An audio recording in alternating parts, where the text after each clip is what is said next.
Welcome to Study Loop. For this problem, we're given the time dependence of the theta angle of the merry-go-round, which is gamma t plus beta t cubed.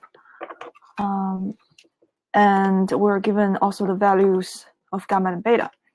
So for part A, we're required to find the angular velocity, omega of t, which is simply the time derivative of theta. So plugging in this expression, we get simply gamma plus 3 beta squared. For part B, we want the initial value of the angular velocity. So we just, this is 3 beta t squared. Part A, okay. For part B, we want the initial value of the angular velocity. So we simply plug in t equals 0 in the above expression to get omega 0 second equals gamma,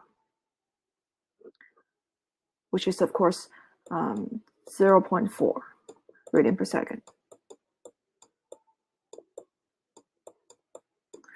For part C, we want the instantaneous angular velocity at t equals 5 seconds.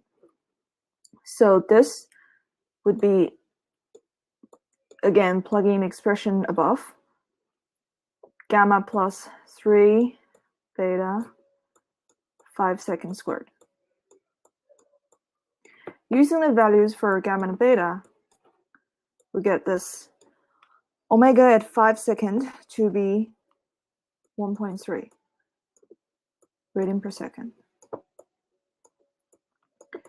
And to compute the average angular velocity during these 5 seconds, we use omega average equals delta theta over delta t. And delta theta is simply the final angle minus the initial angle. And delta t is 5 seconds. So plugging in, theta of 5 seconds is simply 5 gamma plus beta times 5 cubed. And theta at 0 second is 0 because, so plugging in t equals 0 here, both terms vanish. So minus 0 divided by 5 seconds. The numerator has a unit radian. Okay. And again, plugging in the numbers for gamma and beta, we get omega average equals to 0.7 radian per second. We observe that the instantaneous angular velocity, 1.3, is larger than the average angular velocity. This is because in the expression for omega t, the growth of this angular velocity is more than linear. It's quadratic. That's why the instantaneous angular velocity is larger. Okay.